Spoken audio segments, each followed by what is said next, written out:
This is my box of flannel, and before I started rolling the flannel, I wasn't sure if I was going to have it in the box this way or if I was going to have it in the box this way. So I wanted to make sure no matter what way I rolled it that it was going to fit.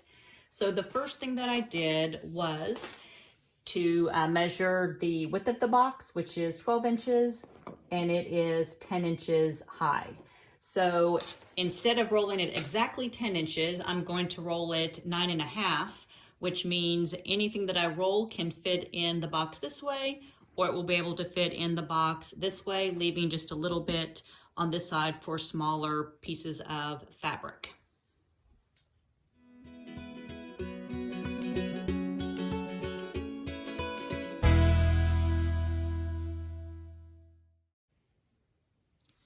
With the measurement of the box being 10 inches by 12 inches, I had mentioned that I'm going to be folding my fabric so that it is going to be 9.5 inches wide. So on my cutting mat, I put a piece of blue tape at a starting point, and then up at the top, I have another blue tape. So between those two pieces, it is 9.5 inches. And then I did that across my cutting board so that I can fold the fabric to be exactly the size that I need it. Now, before I fold it, I like to go ahead and measure the length and the width of the fabric and write it down along with the type of fabric that it is. So this is my flannel box I'm working on. This particular piece is 44 inches wide and 3 yards and 4 inches long, and it's just, I've got just one piece of that. And then I tie it with a piece of scrap fabric. The piece I'm going to show you of how I roll it, I've already done the measurements for it. It is also flannel. It is 43 by 44 inches, and it is 2 of 2 pieces. So I've got another piece exactly like this that is a different measurement, and it's cut in a separate piece. To get it folded, I just go ahead and fold it in half, and then I lay it out, and then I just fold it up on the bottom, and it's just kind of a guesswork of where I'm folding. And then I basically just line it up along that bottom part. Kind of smooth it out. And then I'll fold this top part down so that it matches up with that bottom line right here. I don't want too much overlapping if I can help it, just so it's not a little bit bulkier in the middle. Then I fold the ends in. They don't necessarily have to touch in the middle because when I start rolling, it kind of moves forward. But this way, I'm not going to have any raw ends that are sticking out. So once it is rolled up, I've got my scrap piece and I just tie it. One tie for me is enough the way that I use it. You could cut it longer and cut it into a bow tie. Then I just take my my piece of label, and when I do it in rolls like this, I like to use a safety pin. And then it can just go into my box.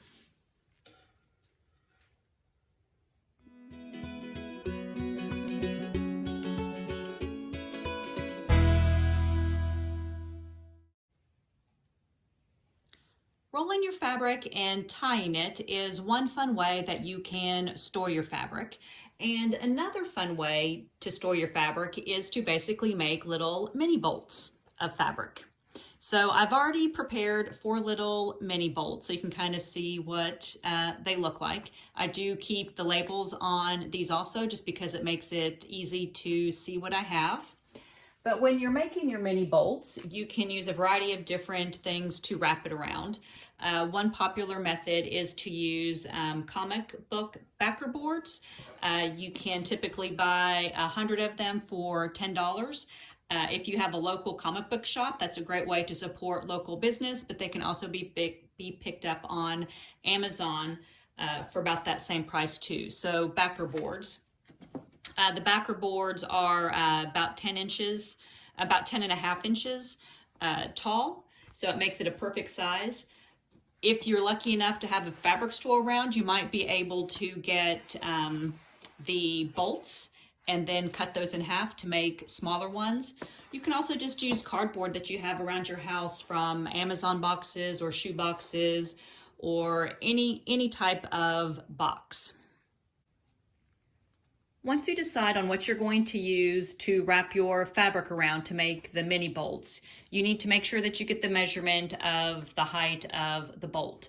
I had mentioned before that when I measured this was 10.5 inches high, so I want to make sure that my fabric is folded just slightly less than that. So I've got set on my mat to make quick folding because I've got quite a few to do, 10-inch distance. So I've got my tape here on the bottom and then one here at the top, and then it goes all the way down my cutting board. I've also already got the measurements so that I can label my bolt when I'm done. So the type of fabric, the width and length of it, and then just any other notes that I have. So the first thing that I do is when I take my fabric, if it was wider than 24 inches, I would probably, well, I know I would fold it in half, but since it's only 24 inches wide, I'm just going to leave it as one piece, and then I'm just going to put it out on the table, and then I'm going to fold it up underneath on the bottom, making an even fold so that I get it right along that first measurement of the tape.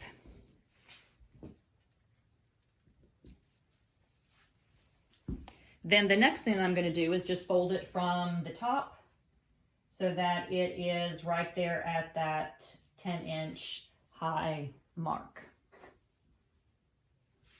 And then smooth it out.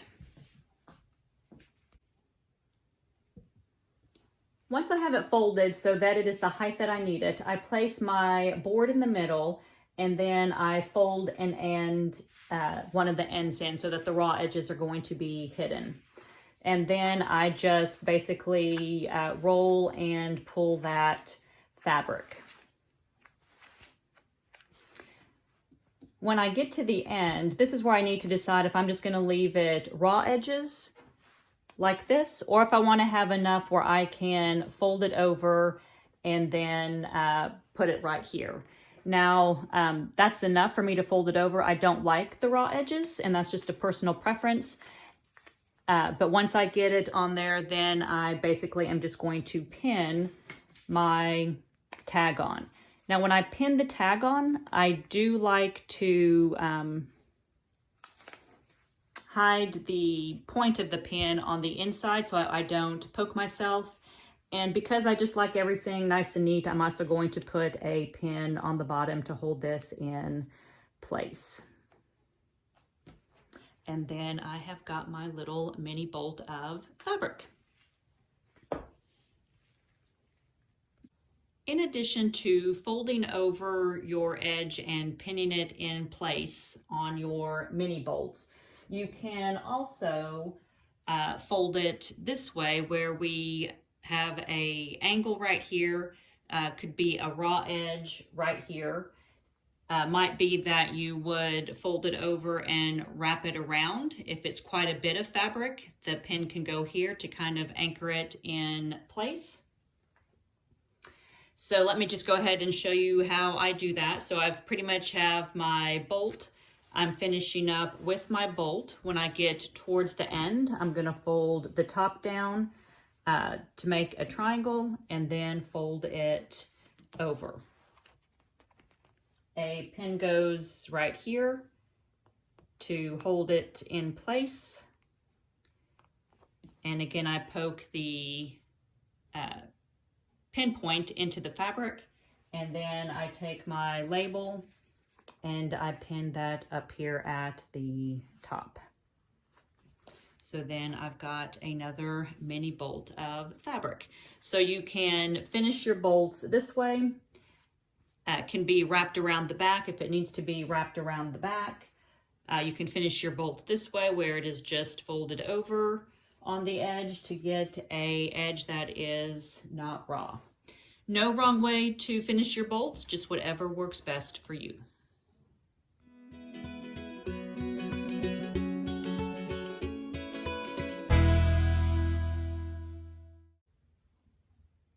Alrighty, I am not gonna lie to you. It does take a while to fold or roll your fabric. So if this is the route that you're gonna go in order to organize your fabric stash, then just know it is gonna take an investment of time.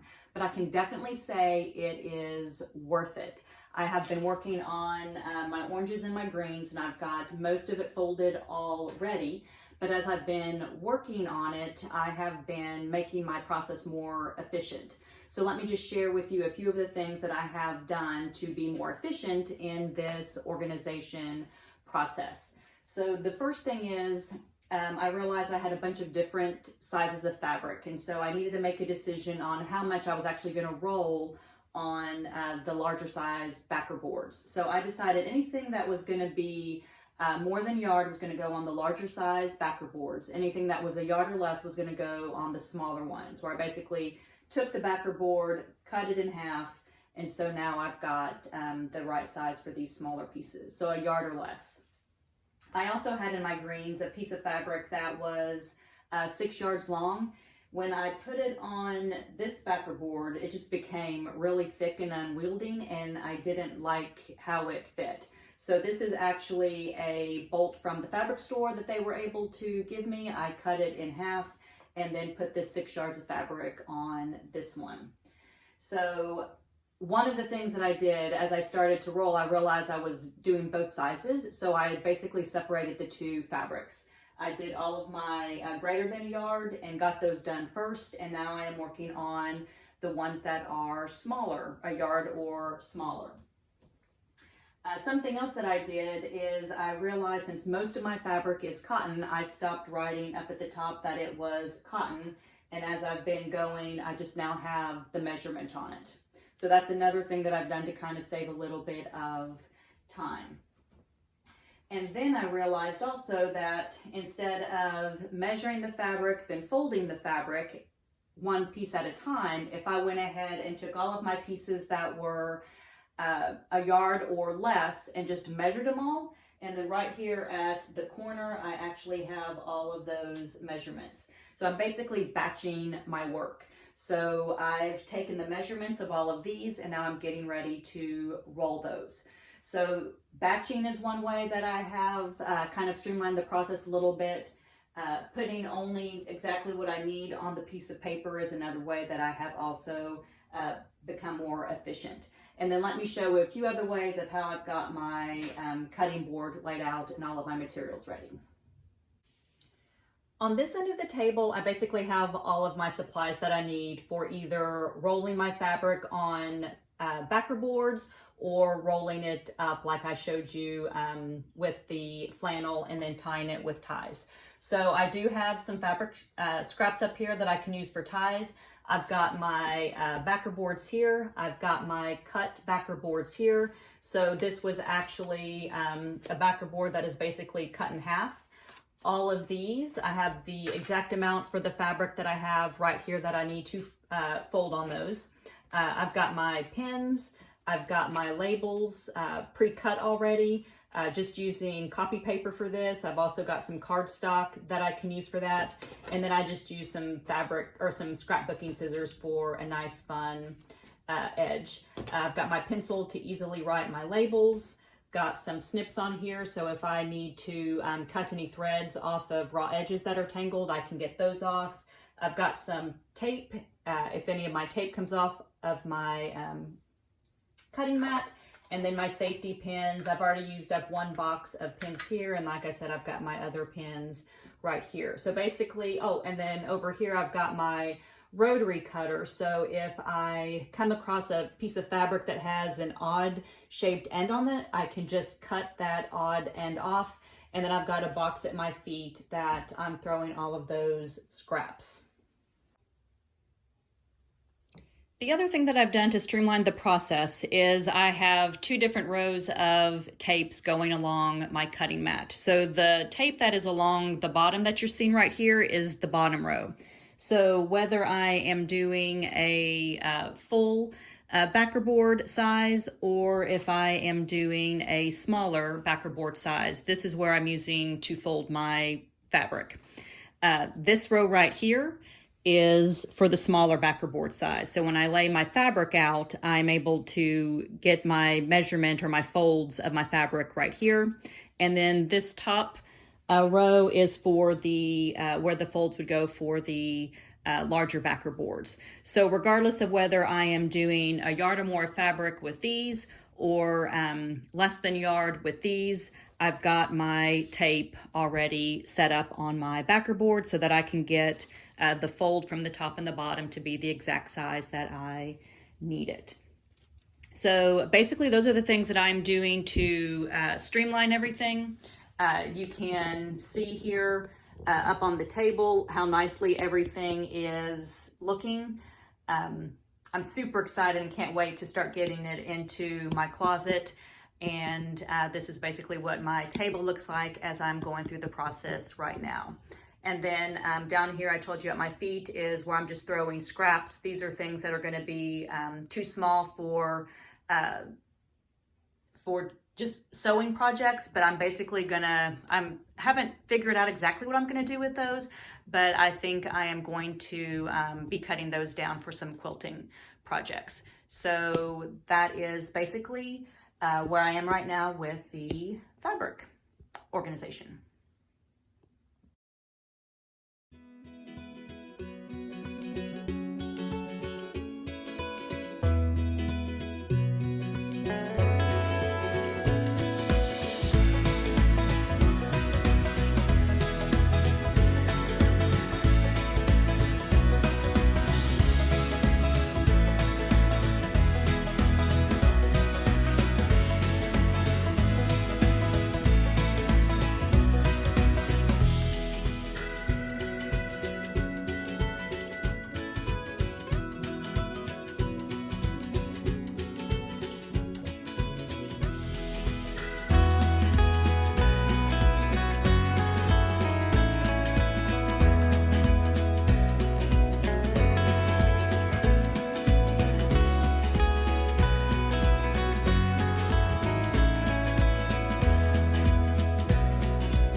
So I mentioned that it takes quite a bit of time to take your fabric from folded into wrapping them around boards. And so I kind of wanted to get a feel for exactly how long that was. So these are the 19 pieces of fabric that I had prepped and ready to go once I started batching. And it took me 20 minutes and 31 seconds in order to wrap these 19 pieces of fabric. So once you get going, it'll take roughly about a minute a piece of fabric to wrap it around. Now these are all pieces that were less than a yard. Larger pieces might take a little bit longer, but now at least you have an idea to know that it's going to be about roughly 1 minute per piece of fabric when you actually start just wrapping them.